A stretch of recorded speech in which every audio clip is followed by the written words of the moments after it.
Bonjour coach, Raphaël Luce, Infosport plus Canal+. Alors comment se porte le groupe cette semaine? Comment abordez-vous ce match crucial face au Racing? Il y a eu deux étapes, on va dire, dans la semaine. Il y a eu une première étape où il a fallu, malgré tout, se remettre de la claque qu'on a prise un peu dimanche, parce que c'était pas bien sûr le résultat attendu. Et puis, après avoir analysé tout ça et le mettre un peu derrière nous, on a vite basculé sur ce match-là, qui, au-delà d'être un derby, est du coup un match très important pour l'avenir du club. Et on sent une implication de la part de tous, aussi bien sûr de ceux qui seront sur le terrain et qui seront à l'arena, mais aussi de tous les autres joueurs. Donc ça montre que tout le monde a pris conscience de la situation, tout le monde est mobilisé. Et on a senti en tout cas un groupe très investi et qui était vraiment tourné vers ce gros rendez-vous. On sait ce que représente un derby. Qu'est-ce qui prend le plus de poids? Est-ce que c'est l'enjeu ou est-ce que justement le levier derby il peut être un levier de motivation? Le levier de derby, c'est toujours une motivation. Ça, c'est inévitable. Après, quand on voit l'enjeu qu'a ce match, entre deux équipes qui luttent pour le maintien, on va pas se cacher sur le fait que l'enjeu, il prend un peu plus le dessus et qui donne encore plus d'importance à ce derby-là. Donc voilà, c'est pour ça aussi qu'on a senti tout au long de la semaine une grosse implication de la part des joueurs, du groupe, et que tout le monde a envie de faire un gros résultat dimanche. Mais comme je te le disais, voilà, l'enjeu prend un peu le dessus sur cette notion-là. Vous n'avez pas gagné un match à l'extérieur cette saison, un seul point. Est-ce que c'est quelque chose que vous avez abordé avec l'équipe ou vous n'en avez pas trop parlé? Non, je pense que ça sert à rien là aujourd'hui dans la situation dans laquelle on est de regarder derrière nous. Au contraire, il faut vraiment se tourner vers ce qui arrive dimanche. On ne fait pas cas des matchs précédents à l'extérieur ou de ce qu'on a pu vivre. Je crois que chaque match est tellement différent. Donc non, au contraire, on est plutôt tourné vers cette fin de saison et c'est ces matchs qui sont devant nous dans le but de sauver le club. Justement, 5 matchs devant vous. Est-ce que vous ciblez certains matchs? Vous dites on peut aller chercher des points sur ce match ou finalement vous allez jouer tous les matchs comme si vous n'aviez pas le choix? Dans notre position, c'est quand même difficile de se dire qu'on peut faire l'impasse sur certains matchs et en cibler d'autres. Non, au contraire, on a l'envie de prendre le plus de points possible face à n'importe quelle équipe. Donc là, la chance qu'on a, c'est qu'on rencontre deux adversaires directs, à savoir le Racing et dans 15 jours Perpignan. Donc on ne se pose aucune question. Et sur le fait de choisir nos matchs, au contraire, la notion de prendre les matchs un par un, elle a encore plus d'importance dans ces moments-là. Donc pour l'instant, on est tourné vraiment vers le Racing et avec la volonté, comme je disais, de ramener 4 points. Justement, vous affrontez deux adversaires directs. Est-ce qu'il faut prendre ces deux matchs comme une demi et une finale un peu? Parce que si vous gagnez ces deux matchs, c'est quasi pas acté, mais il y aura un grand pas de fait pour le maintien. En toute honnêteté, on ne s'est pas posé ces questions-là. Je ne sais même pas si après ces deux matchs-là, tout sera acté. Quand on voit la densité de ce championnat et comment il est rude à tous les étages. Au contraire, on s'est vraiment focalisé sur plutôt cette fin de saison et le fait qu'il nous reste un championnat, on va dire, à 4 équipes, avec 5 matchs, 5 finales. Du moins, c'est dans ce sens-là un peu qu'on les aborde. Donc, on se soucie vraiment plutôt de ces dernières semaines à vivre en commun que sur ces deux matchs-là, parce que sûrement qu'après ces deux matchs-là, il restera encore des batailles à livrer qui auront aussi de l'importance. Du moins, c'est comme ça qu'on le voit. Il n'y a pas de calcul. Souvent, les équipes disent tiens, le maintien est à tant de points. Non, non, on ne s'est pas posé cette question-là, en tout cas. Bonjour, Jean-Pierre, France Info. Vous êtes convaincu d'avoir les atouts, les armes pour vous maintenir? Ah ben, si on n'en est pas convaincu, alors on va pas on se déplace pas dimanche.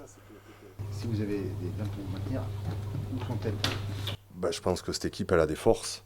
On l'a montré dans les semaines précédentes. Il ne faut pas remettre tout en question parce qu'on fait une mauvaise entame face à Toulouse ou qu'on fait une deuxième mi-temps un peu plus en dents de scie. Quand on regarde nos matchs face à La Rochelle, à Bayonne, quand on regarde les 50 minutes qu'on fait à Montpellier, cette équipe-là, elle a des forces défensives, elle a une conquête qui est performante. On a une capacité à jouer des contre-attaques, des turnovers et à trouver des espaces et à mettre en difficulté nos équipes.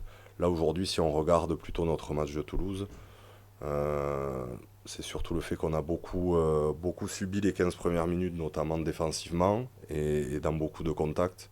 Donc c'est plus des attitudes individuelles, mais qu'on réglera, j'en suis persuadé, dimanche, de par l'importance du match. Ça a été beaucoup d'erreurs de main, on a fait tomber énormément de ballons, chose qui est pas habituelle dans nos matchs précédents. Et après, on s'est peut-être pas payé sur certains moments. On l'a vu, on a eu 2 essais refusés. On a manqué d'efficacité quand on était dans les 22 Toulousains. Mais ces erreurs-là, elles ne remettent pas en question les qualités de l'équipe. Au contraire, je pense qu'on est dans une situation où il faut être sûr de nos forces. Il faut avoir de la confiance malgré la situation qui est un peu compliquée pour le club. Et il faut accentuer ces forces-là pour que ça nous permette de ramener des points dimanche. Pour continuer un peu votre propos, vous l'avez dit, il y a eu des erreurs individuelles, tout ça, mais pourtant il y a des séquences qui sont quasi parfaites, que vous enchaînez à de belles séquences offensives. Comment vous expliquez ce côté Dancy? C'est quoi? C'est un manque de confiance dans le groupe? Qu'est-ce que vous vous êtes dit en début de semaine par rapport à ça en fait? Un manque de confiance quand tu es 12e, dans tous les cas, il y a un petit moment d'inconfort qui s'installe dans les têtes de par la situation, de par l'enjeu que représente le fait d'être à cette place-là. Donc oui, des fois tu te poses un peu plus de questions, peut-être tu prends un peu moins d'initiative que d'habitude, tu mets un peu moins de conviction parfois parce que tu as peur de faire une petite erreur. Et c'est peut-être ça qui a engendré le fait qu'on ait tombé plus de ballons, qu'on ait été moins performant par période. Et en effet, il y a d'autres séquences où on a vu des joueurs mettre beaucoup de vitesse dans le jeu, des soutiens hyper connectés avec le porteur, d'avoir des libérations très rapides pour notre charnière, et du coup jouer en avançant, gagner les contacts parce que tu mets de la vitesse, et du coup déstabiliser cette défense toulousaine. Sauf que ça, il faut qu'on ait la capacité à le reproduire tout au long du match. C'est plus de la constance qu'on veut aller chercher au Racing, plutôt que se poser des questions sur le manque de confiance, sur tous ces mots, on va dire, un peu psychologiques. On a vu que quand on faisait les choses bien, quand on avait les bonnes attitudes, il y a de la qualité dans l'équipe, il y a de la qualité individuelle, et on est capable de déstabiliser même Toulouse. Le Racing est l'équipe la moins performante à domicile. Vous restez sur 2 victoires au Racing les 2 dernières années. Est-ce que ça, justement, ça peut amener de la confiance? Est-ce qu'on peut appuyer là-dessus? En tout cas, nous, on n'en a pas parlé. Le Stade Français aussi, le club avait souvent battu Toulouse ces derniers temps à Jean-Bouin, et là, ça n'a pas été le cas. Je pense que les années sont différentes d'une année sur l'autre. Ce qu'on sait, c'est qu'aujourd'hui, en tout cas, le Racing a changé de visage depuis quelques semaines. Il y avait un Racing qui, en début de saison, était très tourné vers l'offensive, tenait beaucoup le ballon, avait envie de proposer beaucoup de jeux. Et depuis l'arrivée de Patrice Colazo, on sent un Racing plutôt tourné vers de l'occupation, vers du jeu de pression au pied, en s'appuyant sur des avants plutôt conquérants. Voilà ce à quoi on a pensé, et ce qu'on a mis en avant, du moins par rapport à cette équipe-là. Le fait d'avoir gagné l'an dernier au Racing, et que c'était une équipe qui était peut-être moins performante à domicile, c'est pas des choses qu'on a évoquées en tout cas. Merci messieurs. Première question pour Ryan, même question qu'à Julien, est-ce que la notion de derby, elle rentre en compte sur une semaine comme ça, quand on sait la situation du club et l'importance d'aller prendre des points dans n'importe quel rencontre? Je pense qu'elle rajoute un peu de piment à la semaine. C'est vrai que l'enjeu est particulier, comme l'a dit Julien, les 2 équipes se battent pour le maintien. Donc l'enjeu prend le dessus, mais la notion de derby rajoute aussi cette saveur de rivalité que Juju et moi on connaît depuis tout jeune et auquel ça nous tient à cœur. J'ai regardé, vous êtes né dans les Hauts-de-Seine. Qu'est-ce que ça vous évoque justement? C'est quoi, selon vous, la rivalité? Sur quoi elle repose, la rivalité entre le Stade Français et le Racing 92? Vous qui êtes né dans le 92. Il n'y a pas beaucoup de clubs déjà en région parisienne. Moi, je jouais déjà à Massy avant. Il y avait déjà une rivalité avec le Racing à ce moment-là. Donc, on va dire que le Racing est performant de très jeune jusqu'en pro, et que ce soit au Stade Français, à Massy ou d'autres clubs, on a envie de les gagner. Donc non, c'est un match particulier, et on aura hâte d'y être. Est-ce que le derby, c'est pas justement le match pour, pour rester poli, vous mettre un petit coup de pied au cul et sortir de cette situation? Est-ce que ça tombe pas finalement au bon moment? Ouais, je pense qu'il tombe à pic. Comme tu l'as dit, on a besoin d'un électrochoc. Et je pense qu'il n'y a rien de mieux qu'une semaine de derby pour se le mettre. Je pense que juste la notion de derby va permettre aux mecs de switcher dès les premières minutes du match ce week-end. Ce qui nous a fait défaut contre Toulouse, où on a subi en début de match et où on a pris ce 17-0 assez rapidement. Ouais, je pense qu'il n'y a même pas besoin de l'expliquer. En tout cas, pour certains de l'équipe, on aura à cœur de faire monter la pression pour répondre présent sur le début de match. Vous êtes persuadé de faire un gros match parce que c'est le derby en fait. C'est un peu une conviction qui vous anime. Il y a le côté derby, mais surtout sauver le club. Le club est jamais descendu en Pro D2, et c'est pas cette année que ça doit arriver. Donc c'est l'élément clé de notre révolte, j'espère, et que ça sera dès ce week-end. Excuse-moi, est-ce que tu peux juste t'éloigner un petit peu du micro, parce que toi, ça te bloque. Ouais. Ouais, très très bien. Okay. Quels sont les atouts pour toi, ou pour vous deux d'ailleurs, quels sont les atouts dont vous disposez au Stade Français pour aller chercher ce maintien? Les atouts, je pense que dans tous les cas, l'équipe l'année dernière elle a fait une demi-finale, donc il y a eu quelques changements sur certains joueurs, mais le groupe on l'a. Après, voilà, c'est le sport de haut niveau. Je pense que cette notion de confiance aussi, elle joue beaucoup. On se retrouve dans une situation où pas mal de joueurs n'ont jamais connu. Et il y a ce stress des week-ends qui se suivent et qui se ressemblent par rapport aux résultats de l'équipe. Donc les atouts, le groupe les a, mais après c'est un engrenage où il faut qu'on arrive à s'en sortir pour gagner des matchs et sauver le club. Après les atouts, c'est toujours pareil, hein, c'est une grosse défense, c'est un gros pack, c'est un jeu d'occupation, de pression. Et après, quand on arrive à tenir le ballon sur les contre-attaques, on met les équipes à mal, mais je pense que ouais, on est sur ça. On parlait de constance tout à l'heure avec le coach, c'est un peu ça dont vous avez besoin aussi?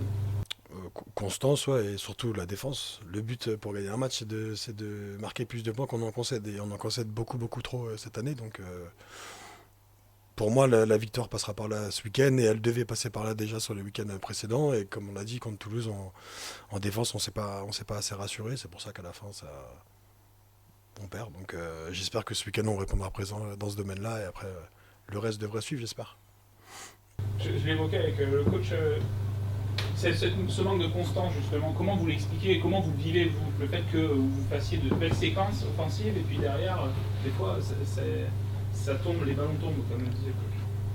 C'est dur à expliquer. Déjà, tu as ceux qui commencent un match, à ceux qui sont censés finir. Des fois, on a des matchs où on joue très bien 50 minutes, et après, on n'arrive pas à conclure. À Montpellier, on gagne de 25 points. On arrive à perdre le match, à prendre 0 points à la fin. Donc, si on avait nous-mêmes les réponses, on essaierait de changer ça rapidement. Malheureusement, on le vit pas très bien. Hein. Déjà, si le match de Montpellier on l'avait gagné, on serait peut-être pas là à discuter pareillement du match de ce week-end. Toulouse, si on avait ne serait-ce que pris un point déjà, on serait peut-être. Il y a trop de matchs qu'on peut remettre en cause. Donc nous-mêmes, on ne sait pas réellement d'où vient ce manque de constance, et faut se rassurer sur les bases et ce qu'on sait faire en fait. On voit aussi quand même des sourires. Est-ce que c'est ça aussi qui peut vous sauver, que vous ne soyez pas complètement stressé par cet enjeu? C'est pas forcément des sourires très très joyeux, on va dire, mais c'est vrai que les semaines, on travaille dur, le groupe bosse vraiment dur et est conscient de la situation. Après, ouais, comme tu l'as dit, faut pas non plus se mettre un stress à en vomir avant les matchs, mais il faut avoir une prise de conscience de la gravité du moment. On joue avec une institution, comme l'a dit Juju, on n'a pas envie d'être la première génération à faire descendre le club en Pro D2. Donc voilà, il reste 5 matchs, il y a quand même urgence. Il va falloir prendre des points parce que on peut pas se permettre de regarder ce que font les autres équipes et calculer et se dire bah oui, si eux ils perdent, on sera maintenu. Faut qu'on prenne notre destin en main et il faut qu'on se bouge le cul pour maintenir le club. Lors du match aller, vous faites 50-60 très bonnes premières minutes et globalement le résultat final est très bon pour vous.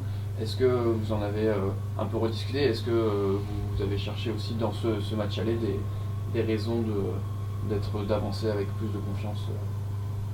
Non, on n'a pas trop regardé le match aller pour le coup.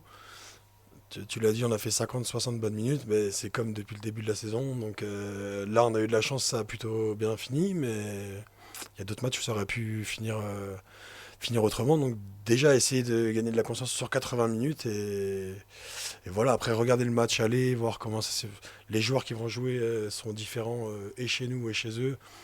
Je pense qu'il faut se concentrer sur nous et pas regarder le match d'avant, ni même forcément leur force à eux. Dernière question. Patrice Colazo disait hier que ce match va se jouer sur le mental. Est-ce que vous avez travaillé ce côté mental cette semaine pour être prêt dimanche à toute éventualité de scénario? Non, pas forcément. Je pense qu'il veut parler surtout de l'aspect combat, le connaissant, et aussi cette notion de derby. Je pense qu'il a préparé ses joueurs, j'en connais certains de l'autre côté, je pense qu'ils seront assez motivés et nous c'est pareil. Donc on verra dimanche soir sur cet aspect-là si on est prêt à répondre présent. Vous avez quelques peut-être amis quand même dans le camp d'en face. Ouais. Ouais, on Il y les connaît. en a plus que moi, mais on en connaît pas mal. Ouais. De derby, on n'échange pas trop. Non, moi, ouais, j'en connais quelques-uns. Si, lui, il échange. On s'est écrit quelques messages, mais il n'y aura pas de copains dimanche. Dernière question, voilà, non, c'est bon. Merci. Merci. Merci à vous.